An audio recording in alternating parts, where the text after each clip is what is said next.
এই মইন, তুই আজ থেকে এখানে দোকানদারি করতে পারবি না। কেন ভাই আমি দোকানদারি করতে পারবো না? কিসের জন্য? আমি তো 5 বছর ধরে ঠিকই ভাড়া দিয়ে যাচ্ছি।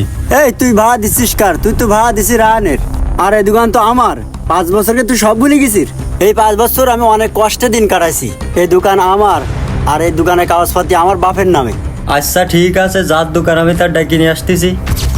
আরে যা যা, তোর কোন বাবা আছে ডাকি নাই, দেখ পানে। এই মনির, এই তোদের এই দোকান নিয়ে বারবার কি ঝামেলা হয়? হ্যাঁ, আমি তো জানি এই দোকান রায়হানের। তুই মইনির দোকান তো বের করে দিছিস কেন? সমস্যা কি? ভাই আপনি কিছু জানেন না, এর ভিতরে অনেক রহস্য আছে, অনেক কাহিনী আছে। আমি জানি না মানে? আমি এলাকার সকল খবর রাখি, আবার আমার মুখে মুখে তর্ক করতেছিস? বেয়াদব! ভাই আপনি আসলেই কিছু জানেন না। আমি এখনো কিছু জানি না মানে কি? বল দিন আমারে খুলে, আমি বিষয়টা শুনবো। আচ্ছা ভাই, তাহলে বিষয়টা আপনি শোনেন। এই মনির, এই দোকান থেকে বেরোয় আয়। কি হয়েছে রায়ন ভাই, কিছু বলবেন? বেরোয় আয় তাই বলতেছি। কি যে ভাই বলবেন, মনে হয় কোনো জরুরি কাজে ডাকতেছে। হ্যাঁ, তোর আজগিরতে এখানে দোকানদারি করতে দেবো না। কেন ভাই, কোনো সমস্যা? হ্যাঁ সমস্যা, আজগিরতে তুই এখানে দোকানদারি করতে পারবি না। কেন ভাই, আমি দোকানদারি করতে পারবো না কিসের জন্য? ভাই আমার কি কোনো অপরাধ? আমি কি কিছু করেছি? এত কিছু জানি নে, তোরে বলিস নে দোকানতে বেরোয় যাতি, দোকানতে বেরোয় যা। আজগিরতে এ দোকান আমি চালাবো। ভাই এই দোকানটাই তো আমার সম্বল, এই দোকান ছেড়ে আমি কেন যাব? আর আপনি বাকিটা? কিডা মানে? তুই খবর রাখিস না? রায়নবার বড় ভাই রানিং এমপি। ও ভাই, আমার যদি কোনো অপরাধ থাকে আপনি বলেন, আমি বেরিয়ে যাব। এই দোকান ছাড়া আমার কিছুই নেই। তোর অত কথা শোনার সময় আমার নেই। তোর বলিস না দোকানতে বেরোয় যাতি, ওর গার্ডে বের করে দে দিন। যা দোকান থেকে বেরো। মুইন শোন, এই দোকান আজগিরতে তুই চালাবি, আর আমার মাসে মাসে ভাড়া দিবি।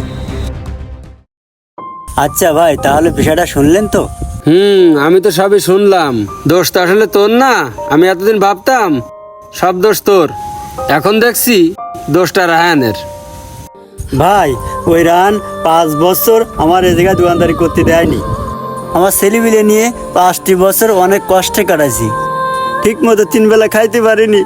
এর একটা সুস্থ বিচার করে দেন বড় ভাই আপনি। এই মনির, এই চুপ কর, কান্দিস নিয়ে। আমি কোনো অন্যায়কে প্রশ্রয় দিই নে। আমি রবিউল যেখানে আছি সেখানে সুস্থ বিচার হবে। রায়হান, এই পুরো ব্যাপারের ঝগড়ার মাস্টার মাইন্ড তো তুমি। তুমি এই যে কাজটা করিছো, কাজটা কি তুমি ঠিক করিছো? 5 বছর আগে তোমার ভাই ক্ষমতায় ছিল, তুমি সে ক্ষমতার অপব্যবহার করিছো। শোনো, ক্ষমতা চিরস্থায়ী থাকে না, মানুষ মরণশীল, ক্ষমতা পরিবর্তনশীল। এই 5টি বছর তুমি এই বেচারাকে যে কষ্ট দিয়েছো, তুমি কাজটা ঠিক করনি। ভাই, বড় ভাই ক্ষমতায় থাকায় ক্ষমতার মোহে পড়ে আমি অন্ধ হয়ে গেছিলাম।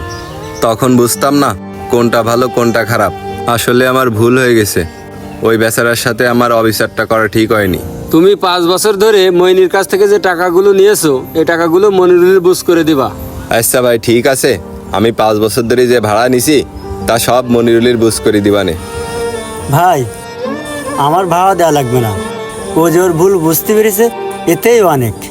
আমি আমার দোকান ফিরে পাইছি, আমার ভাড়া দেওয়া লাগবে না, আমি ওর মাফ করে দিলাম।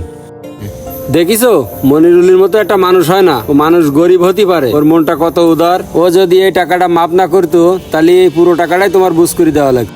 আচ্ছা ঠিক আছে ভাই, আমি আমার ভুল বুঝতে পারছি, আর এই দোকান নিয়ে কেউ কোনোদিন ঝামেলা করবে না। ঠিক আছে ভাই, তাহলে আমরা উঠি। এমনই আচ্ছা নাই। ঠিক আছে, তাহলে তোমরা যাও।